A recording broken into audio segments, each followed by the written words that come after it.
हरियाणा की हर अपडेट के लिए बेल आइकन दबाएं और सब्सक्राइब करें STV हरियाणा न्यूज।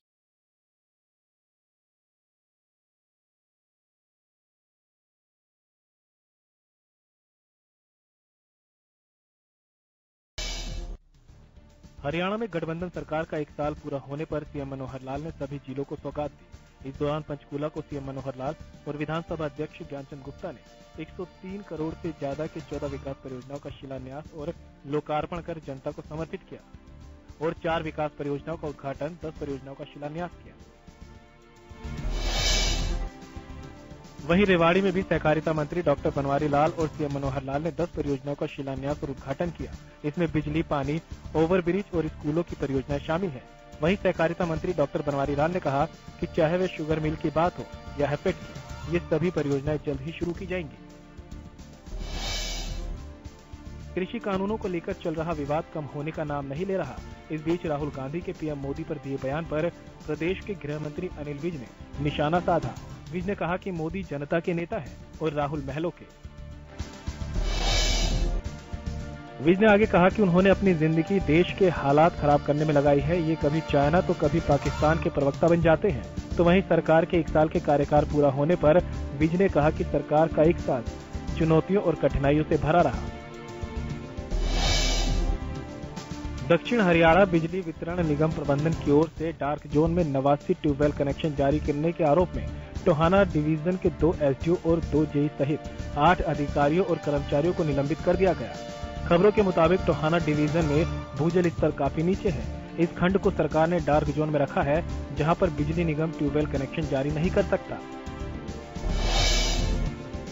बावजूद इसके इस इलाके में 89 ट्यूबवेल कनेक्शन न सिर्फ जारी किए गए बल्कि 95 कनेक्शनों के लोड भी लगा दिए गए। मामले की शिकायत मिलने के बाद निगम प्रबंधन ने जाखल के तत्कालीन एसडीओ संजय सिंगला, टोहाना के अर्ध शहरी सब डिवीजन के एसडीओ संदीप कुंडू, रतिया के जेई जयसिंह और अन्य जेई के अलावा 4 कंज्यूमर क्लर्क को तुरंत प्रभाव से निलंबित कर दिया। बल्लभगढ़ में छात्रा की गोली मारकर हत्या के मामले में कैबिनेट मंत्री मूलचंद शर्मा का बयान सामने आया। उन्होंने कहा कि छात्रा के हत्यारों को नहीं बख्शा जाएगा। आरोपियों को पुलिस ने गिरफ्तार किया और जो भी आरोपी होंगे उनके खिलाफ सख्त कार्रवाई की जाएगी। वहीं गृह मंत्री अनिल विज ने कहा कि दोनों आरोपियों को गिरफ्तार कर लिया गया है। साथ ही पीड़ित परिवार को पूरी सुरक्षा सरकार की तरफ से दे दी गई।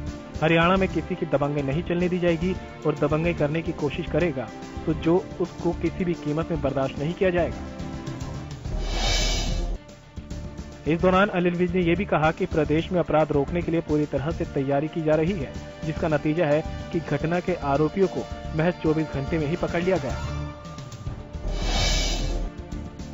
पानीपत में एक दिल दहला देने वाला मामला सामने आया। जिले की देशराज कॉलोनी में अपने 10 साल के पुत्र के साथ बाजार जा रही विवाहिता के साथ बाइक पर सवार 2 मंचलों ने छेड़खानी की।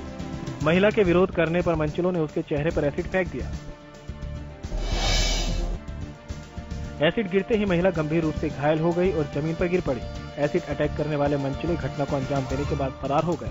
महिला पर एसिड फेंकने की सूचना के आसपास के एरिया में सनसनी फैल गई। पूरी वारदात वहां लगे सीसीटीवी में कैद हो गई। घायल महिला देशराज कॉलोनी स्थित एक फैक्ट्री में काम करती है। शाम को फैक्ट्री से छुट्टी होने के बाद वे किसी के इंतजार में बेटे के साथ कॉलोनी में खड़ी थी। इसी दौरान बाइक सवार 2 युवक आए और महिला के चेहरे पर एसिड फेंक दिया, जिससे महिला घायल होकर मौके पर ही गिर गई। मामले की सूचना पाकर फैक्ट्री में काम करने वाले वर्कर कासिम नामक युवक ने महिला को सिविल अस्पताल में एडमिट करवाया, जहां से डॉक्टरों ने उसकी हालत को गंभीर देखते हुए उसे पीजीआई रेफर कर दिया। वहीं मामले की सूचना पाकर मौके पर पहुंची पुलिस मामले की जांच में जुट गई। कृषि कानूनों के खिलाफ किसानों का हल्ला बोल जारी है।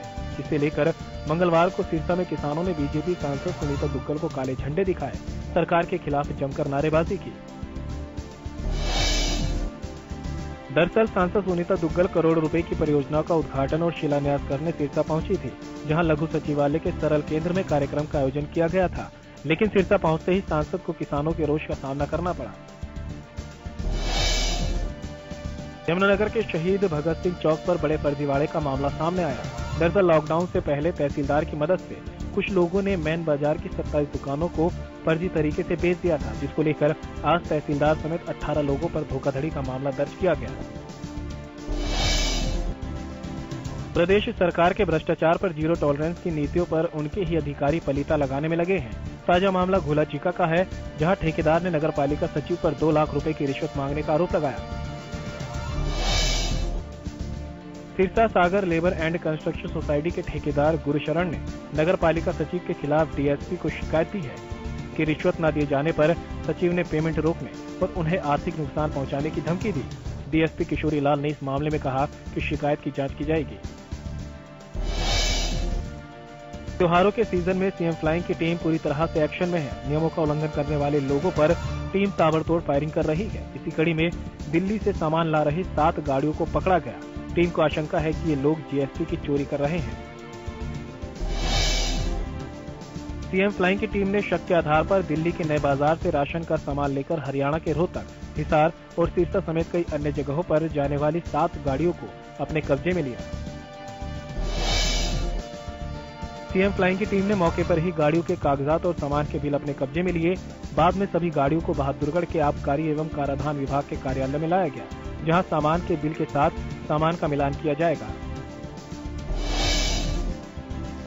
डीटीओ कुलदीप मलिक ने बताया कि सुबह के समय 7 गाड़ियों को अपने कब्जे में लिया गया। इन पर जीएसटी चोरी कर सामान सप्लाई करने के आरोप लगे हैं। विभाग की ओर से सामान के मालिक को नोटिस जारी कर दिया गया है और विभाग में एक टीम का भी गठन किया गया।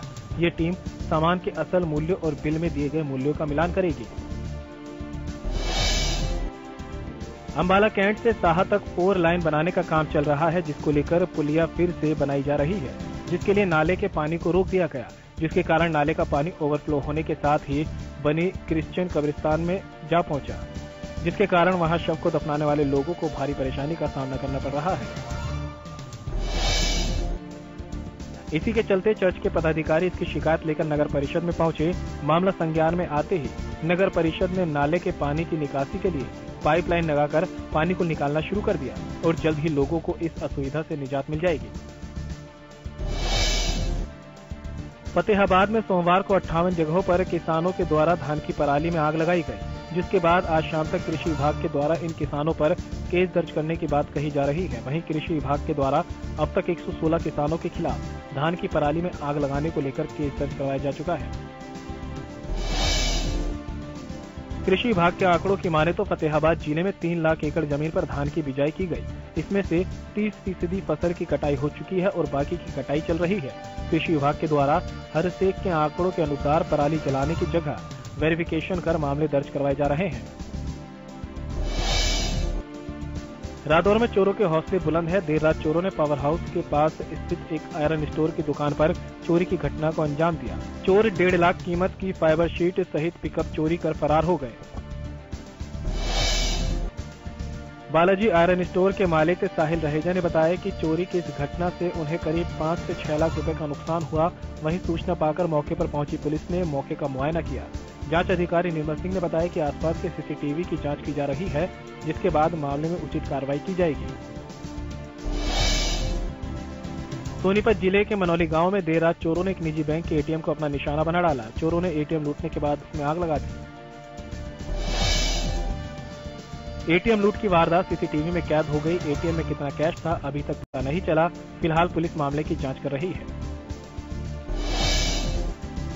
फतेहाबाद पुलिस ने एक घर में छापेमारी कर 4 नशा तस्करों को गिरफ्तार किया, जिनके पास से पुलिस ने 75 ग्राम चिट्टा बरामद किया।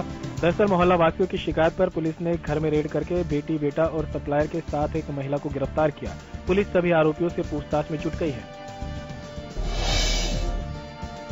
फतेहाबाद में कुख्यात विक्रम भांगू के पास से पुलिस ने बड़ी मात्रा में अवैध हथियार बरामद किए। विक्रम इलाके में फिर से अपनी दहशत कायम करने की फिराक में था।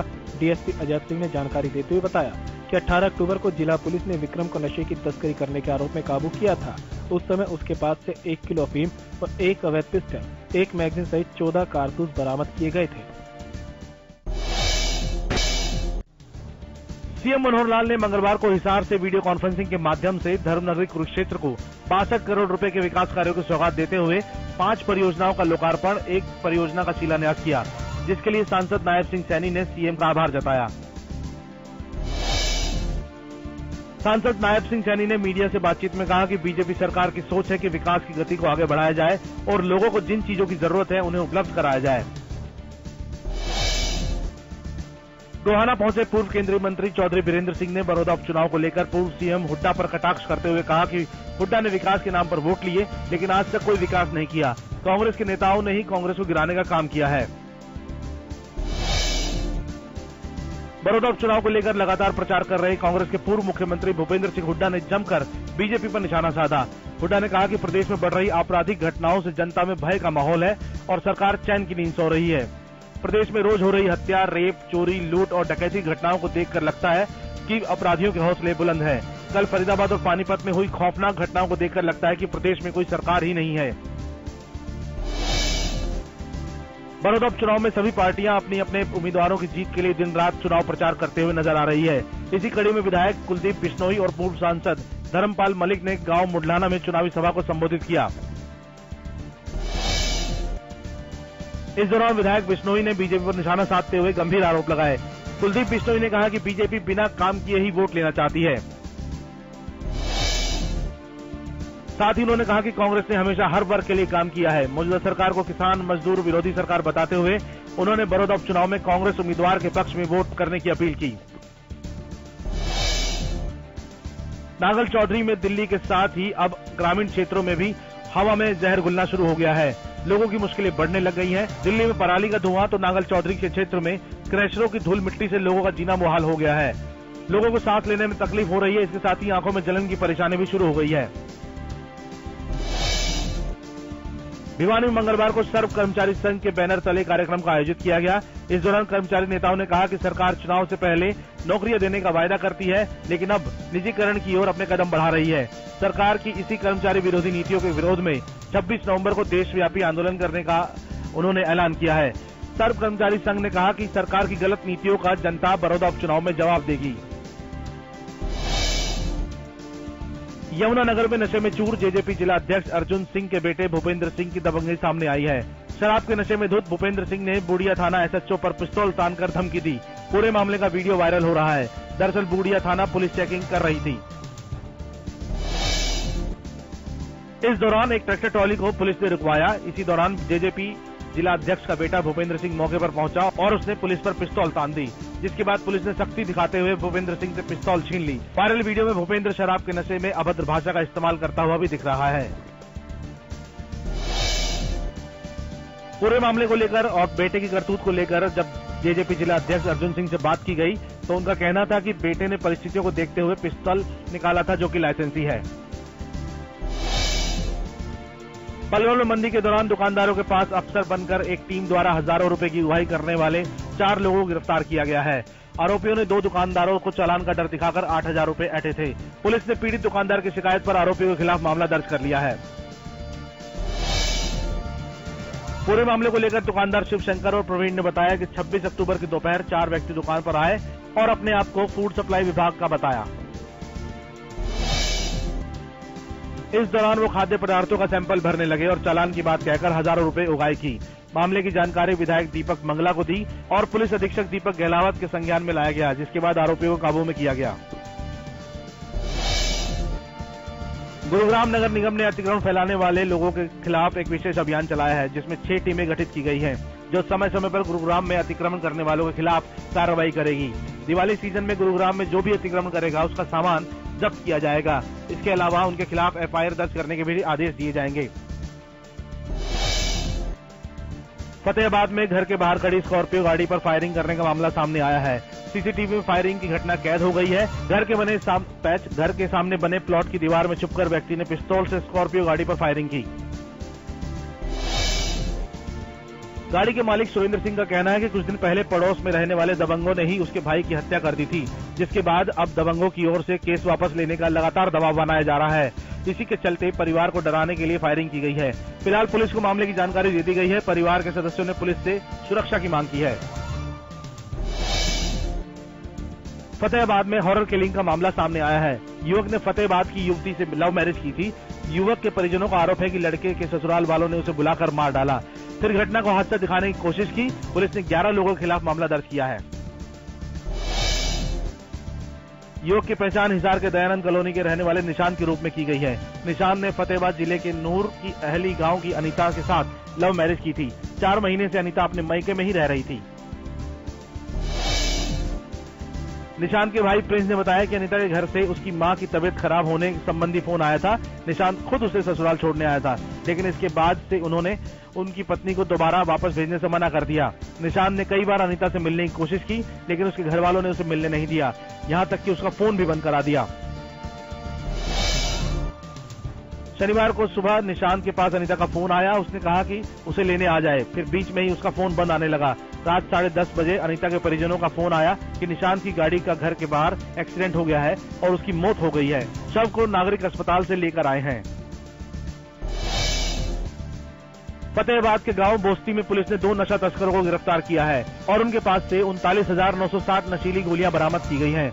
बता दें कि पकड़े गए दोनों नशा तस्कर दिलबाग और बेअंत करनाल के असंध इलाके के रहने वाले हैं।